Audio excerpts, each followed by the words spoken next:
মুহররমের 10 তারিখে হযরতে মূসা কালিমুল্লাহ এই ফেরাউনের বাহিনী থেকে আল্লাহ তাআলা তাকে উদ্ধার করেছিলেন। এই শুকরিয়া স্বরূপ আমরা রোজা রাখছি।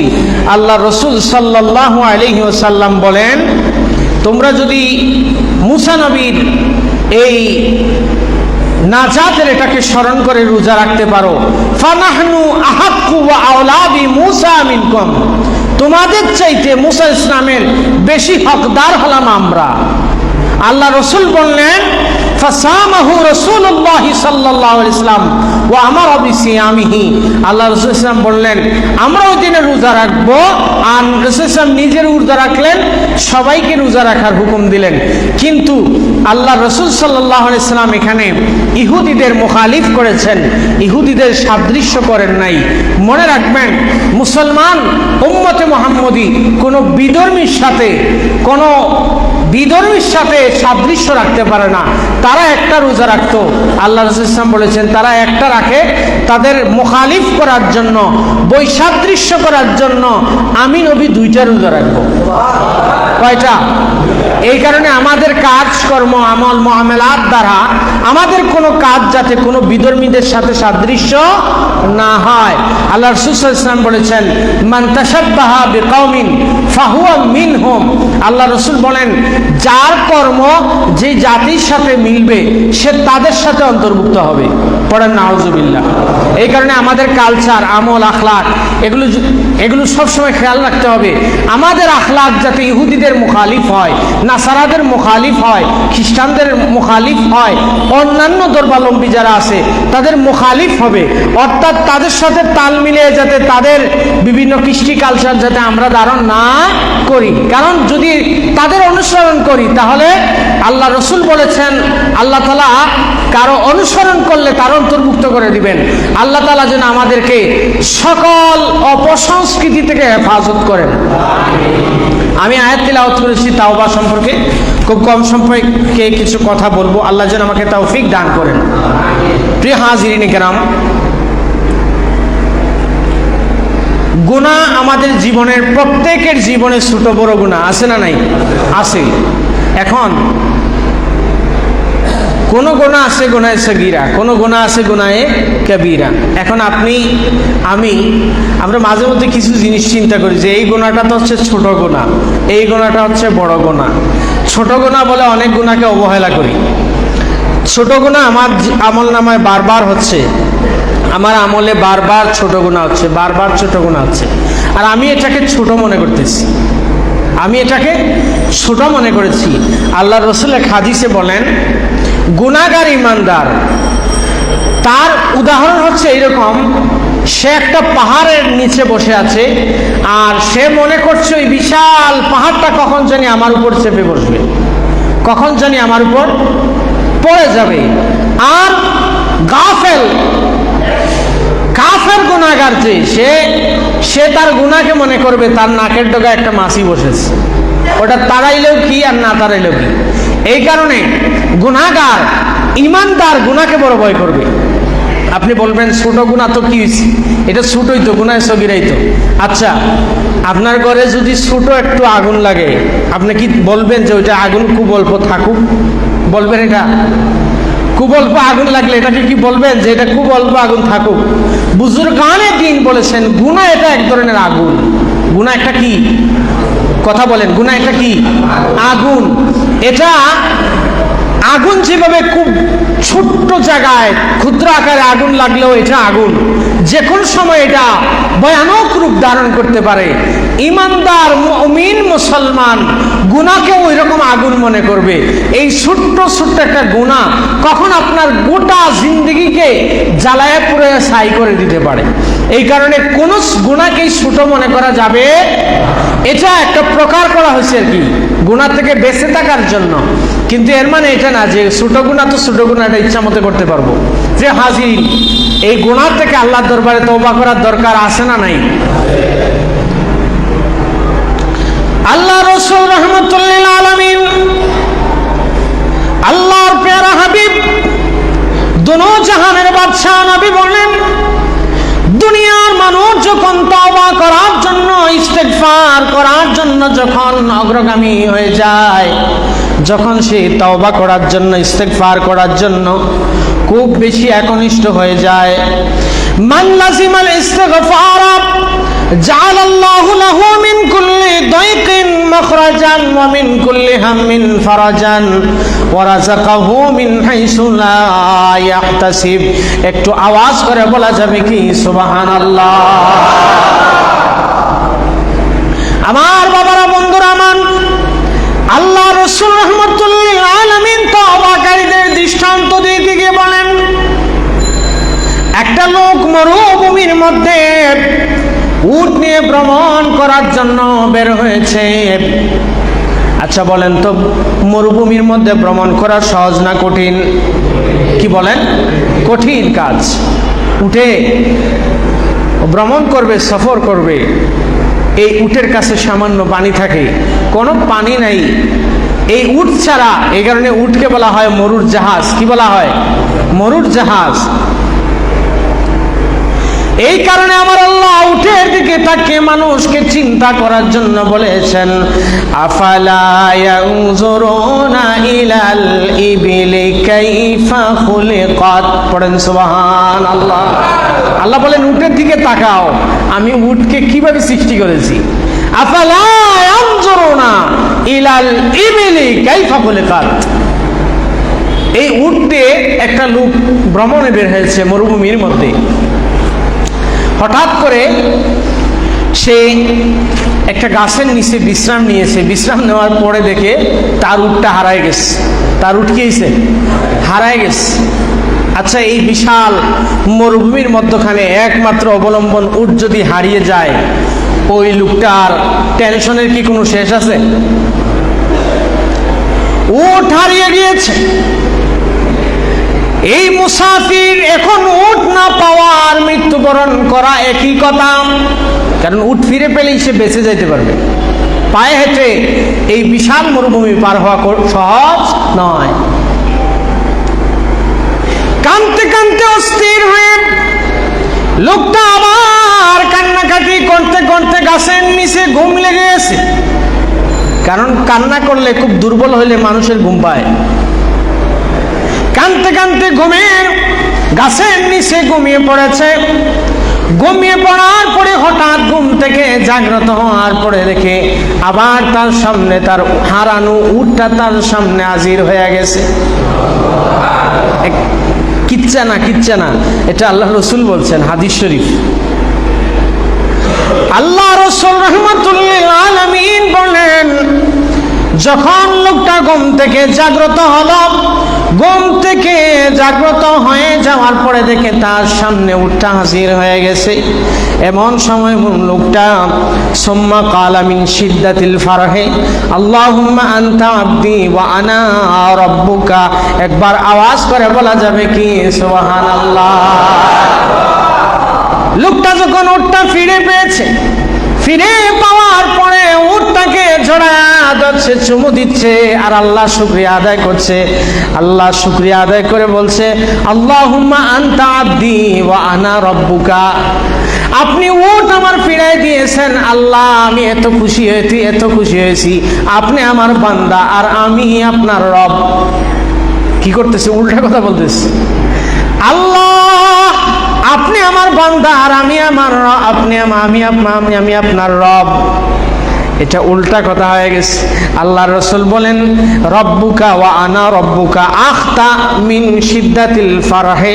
বান্দাটা উটটাকে ফিরে পায়া তার হুশ, তার খুশিতে আত্মহারা হয়ে যাওয়ার কারণে অধিক খুশিতে তার কথা উল্টা পাল্টা হয়ে গেছে। বলার কথা ছিল, আল্লাহ আপনি আমার রব আর আমি আপনার বান্দা। বলছে আনতা আবদি ওয়া আনা রব্বুকা, আপনি আমার বান্দা আর আমি আপনার রব।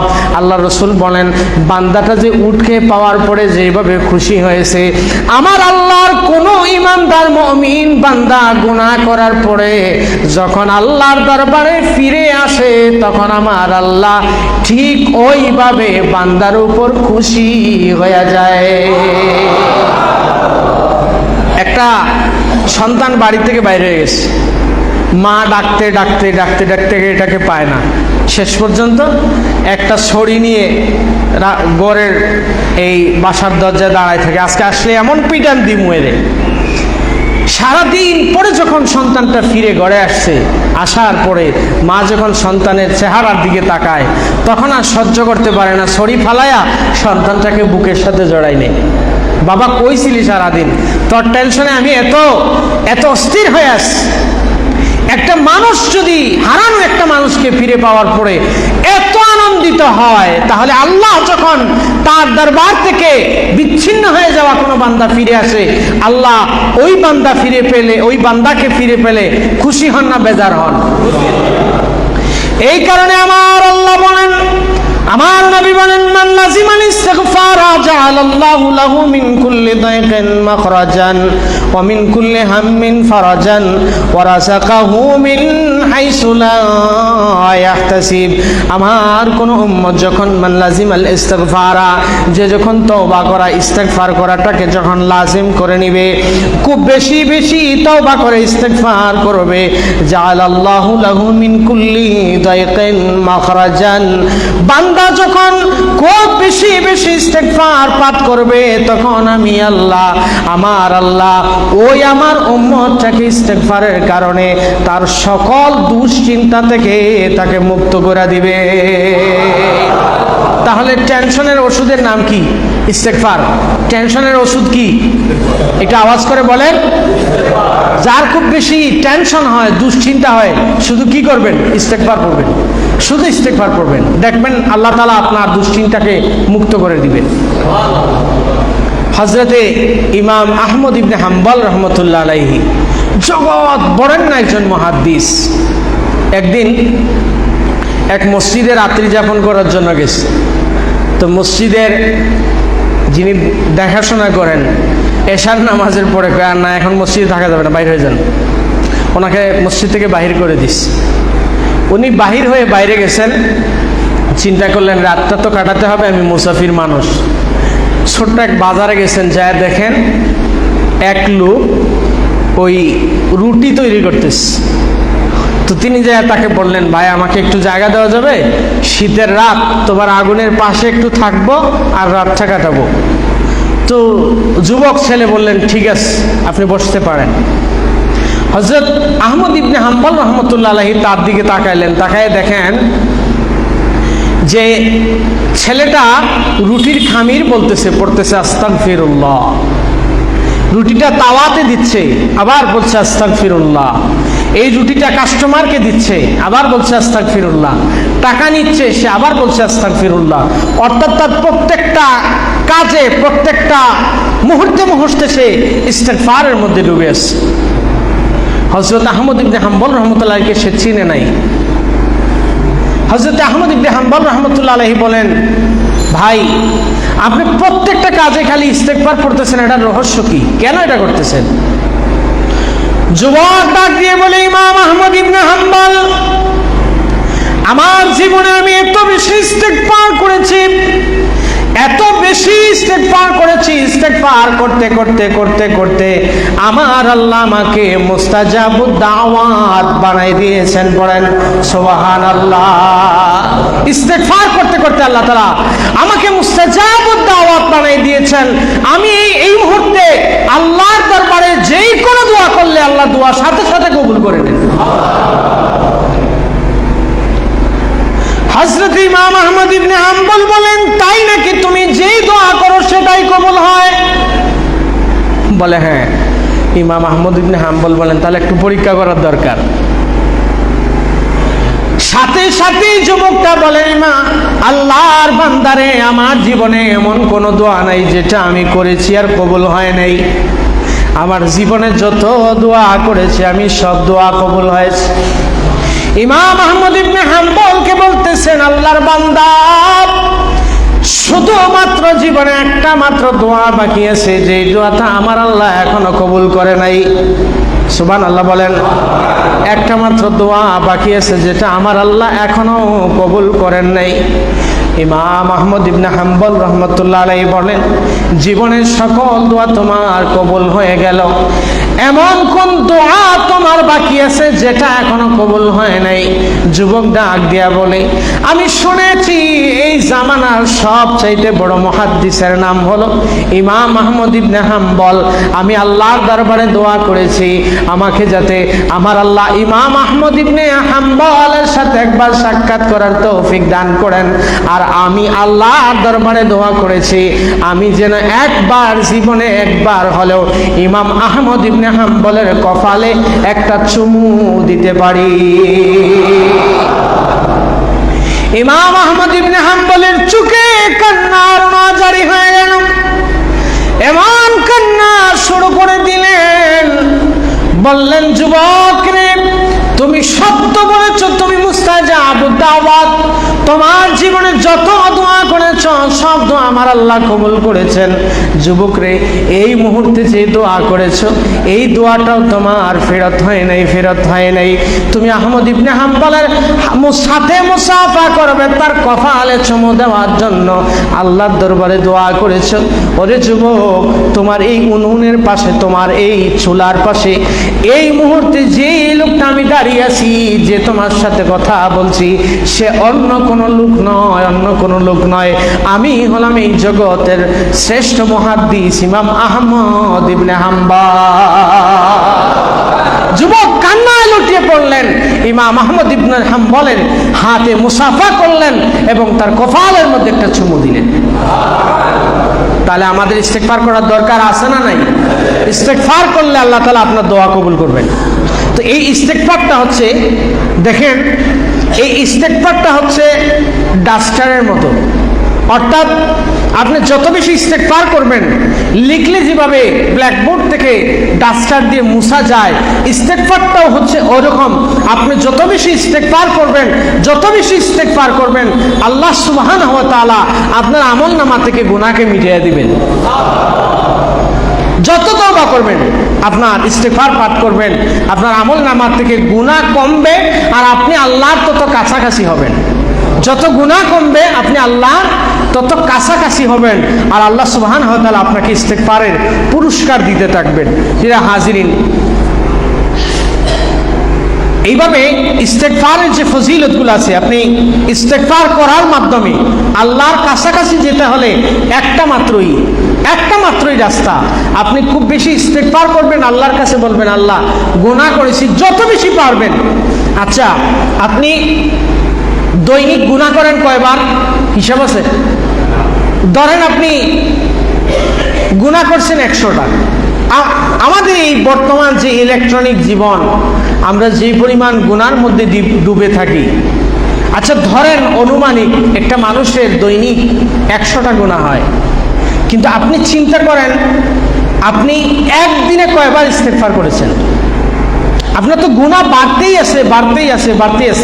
আপনি একটু চিন্তা করেন যে আমি গুনাহ মিটানোর জন্য কয়বার ইস্তেগফার করেছি। আপনি একটু হিসাব করেন, তাইলে দেখবেন। তো এইরকম যদি আপনি দৈনিক ইস্তেগফারটা বৃদ্ধি করতে পারেন, তো আপনার দৈনিক যে পরিমাণ গুনাহ হয়েছে আল্লাহ তাআলা সেই পরিমাণ গুনাহ মাফ করে দিবেন। ও বাবারা, আপনি আমি এত গুনাহ করি কিন্তু দিনে একবারও ইস্তেগফার করি না।